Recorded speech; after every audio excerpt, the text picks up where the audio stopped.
இந்த திமுக அமைச்சராக இருந்தாரு. அவருடைய வீடு இன்னைக்கு ஏக போயிருக்கு. மந்திரியோட வீடு ஏக போயிடுச்சு. ஆனா அதே நேரு என்ன செல்வராஜ் மத்தியா அந்த நேரு 10,000 கோடி ரூபாய் சொத்து வச்சிருக்கான். செங்குட்டுவன் இன்னைக்கு அவங்க குடும்பம் ஜெயிலுக்கு போயிருக்கு. 20 லட்சம் ரூபாய் அதிகமா சொத்து சேர்த்துக்கான கேஸ். செங்குட்டோட பையன் செங்குட்டோட பொண்ணு மருமகளை ஜெயில இருக்காங்க 2 வருஷம். இத இந்த நிலைக்கு கொண்டு வந்தது நேரு. அது மட்டும் இல்லாம எரவுடி ரத்தனம் நம்ம ஏழுகளை ரத்தனம் அவர் என்ன திமுக எவ்வளவு பெரிய ஜாமானா இருந்தாரு. அவரை வீணாக்கல் அவரு எஸ்கவடிகள் 2 திருப்பி எம்எல்ஏ சீதாபுரம் எம்எல்ஏ மாவட்ட கலை செயலாளர் அந்த குடும்பத்துக்கு எந்த நிலைமை இருக்கு. ஏங்க இந்த மனது பொருள் என்ன பாடுபடுத்துறாங்க இருக்கு. எவ்வளவு உதவியா இருந்தா எங்க ஊர்ல சத்தா இந்த மணல் பெரும் சீனிவாசோட பிரபு நடந்து வரும்போது ஒரு ஸ்டாலினும் நேரு போகும்போது கீழே மயக்க பிடிச்சிருக்காங்க. திருப்பி கூட பாக்குறீங்க. பாடியை கொண்டு போய் கேன்சல் சொன்னோம்.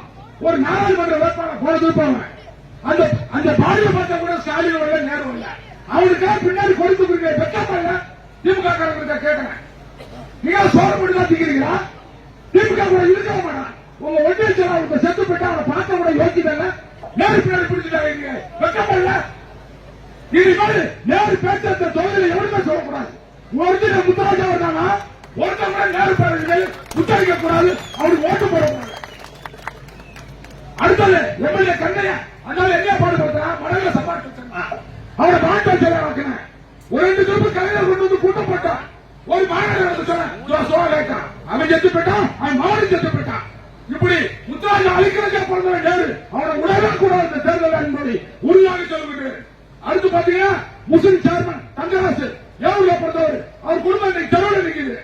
சுருளி பேச்சாளர் வந்தவன் முஸ்லிம்காரன் அவன் குடும்பமே அழிஞ்சு போச்சு. அதே முஸ்லிம் தமிழ் பண்ண பேச்சாளர் காலில்லாம இருக்கான். அவனை பார்க்க நாதி இல்ல.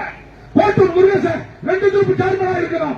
அவன் குடும்பத்தை அழிச்சுட்டான். இந்த ஆளு அதுக்கப்புறம் கோட்டூர் சின்னசாமி சேர்மனா வந்தவரு அந்த குடும்பம் அழிஞ்சு போச்சு. ஆத்தா தங்கமுத்து அவனோட குடும்பம் அழிஞ்சு போச்சு. பேரு தர்மகம் ஒன்றுமே இல்லாம இருக்கான். சிவபுரம் செல்லாண்டி அறிவாறு செத்து போயிட்டாரு. யசோவர ரத்னசாமி அந்த கூட இருந்தான். நான் செத்து போயிட்டாரு போல மேல கீத்தா இருக்கு. ஒரு கான்பிரட் சேர்மன் அந்த வீட்டுல தூக்கிறதுக்கு ஆள் இல்லாம கீத்து தண்ணி வளருதியா அந்த பாடி அப்படி இருந்தா அந்த ரத்னசாமி. அதாவது லால்குடி முருகேசன் மைனர் தியாகராஜ பையன் தியாகராஜ எங்க இருக்காரு போய் பாருங்க. இந்த Trichy district chairman district chairman அதோட நிலைமை பாருங்க. குடும்பத்தை ஒன்று இல்லாம பண்ணிட்டான். அதுக்கு மேல தாப்பட்ட உதய கலாச்சாரம் யாராவது நம்ம எம்எல்ஏ கண்ணையோட சகல குடியாக்கி பிச்சைக்காரன் ஆக்கிட்டாங்க. அவன் சேர்மன் ஆக்கிறவன இந்த கிறிஸ்தவனுக்கு எல்லாத்தையும் நீங்க தாப்பட்டாக்கெல்லாம் கேட்டுங்க.